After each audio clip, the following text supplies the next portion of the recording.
Hello class, what's up? So today we are discussing about the class 10 physical science पढ़ेंगे class Hindi medium है waste Bengal board का।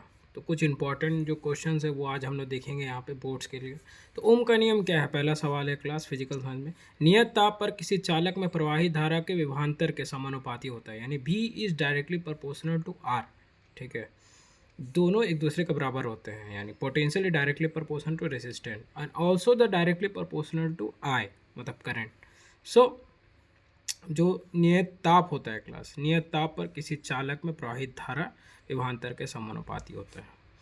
विद्युत प्रतिरोध का एसआई मात्रक क्या है? अगर विद्युत प्रतिरोध का अगर हम लोग बात करें क्लास, इसका जो एसआई मात्रक है वो है क्लास आपका ओम। ओम से इसको हम लोग डिनोट करते हैं क्लास। अगर हम लोग बात करें क्लास की शक्ति का सूत्र लिखिए, तो क्या शक्ति का सूत्र है? P equal to V I, यही आपका सूत्र है क्लास, याद रखेंगे हम लोग। Power equals to V into I. So परमाणु क्रमांक किसे कहते हैं? किसी तत्व में परमाणु में उपस्थित प्रोटॉन की संख्या को परमाणु क्रमांक, यानी इंग्लिश में हम लोग एटॉमिक नंबर बोलते हैं क्लासेस को। अम्ल का एक उदाहरण दीजिए, कोई भी एक HCl होता है क्लास, हाइड्रोक्लोरिक एसिड। एक मैं अपने से बता दे रहा हूँ आपको, H2SO4 होता है सल्फ्यूरिक एसिड, या इसको हम लोग हिंदी में गंधक का अम्ल बोलते हैं। और आपका होता है क्लास आपका HNO3 नाइट्रिक एसिड, ये सब इसके अंदर में होता है। तटस्थिरीकरण अभिक्रिया क्या है? जिस अम्ल और क्षार की अभिक्रिया से लवण और जल बनते हैं, इसको हम लोग तट स्थितीकरण अभिक्रिया, यानी इंग्लिश में डिस्प्लेसमेंट रिएक्शंस भी बोलते हैं क्लासेस को। श्रेणी क्रम और समानांतर संयोजन में अंतर लिखना है। तो श्रेणी क्रम में धारा समान रहता है, अगर श्रेणी क्रम में सीरीज में है तो कुल प्रतिरोध बढ़ता है। समांतर यानी पैरेलल संयोजन में विभवांतर समान रहता है, कुल प्रतिरोध घटता है। ठीक है, ये आप याद रखिएगा। अम्ल के कुछ गुण बताना, हम लोग को क्या क्या गुण होता है। अम्ल खट्टा होता है, तो टेस्ट जो रहेगा वो खट्टा रहेगा।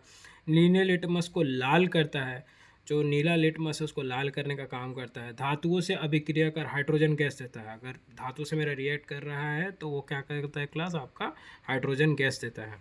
दर्पण का सूत्र लिखिए, एकदम सिंपल है class, 1/f is equal to 1/v plus 1/u। यहाँ पे जो f है क्लास उसको फोकल लेंथ बोलते हैं, v is equal to size of image, u is equal to size of object class, याद रखिएगा आप लोग।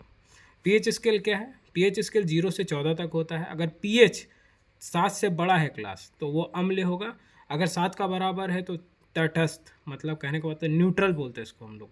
अब pH बड़ा, मतलब pH बड़ा है 7 से, pH अगर कम है 7 से तो अम्ल, यानी 6.5, 6.7, 6.8 ऐसे है। और 7 से अगर ज़्यादा है तो वो क्षार है, यानी बेस है, यानी 7.5, 7.6, 7.8। ठीक है, एग्जाम्पल देकर समझा दिया क्लास।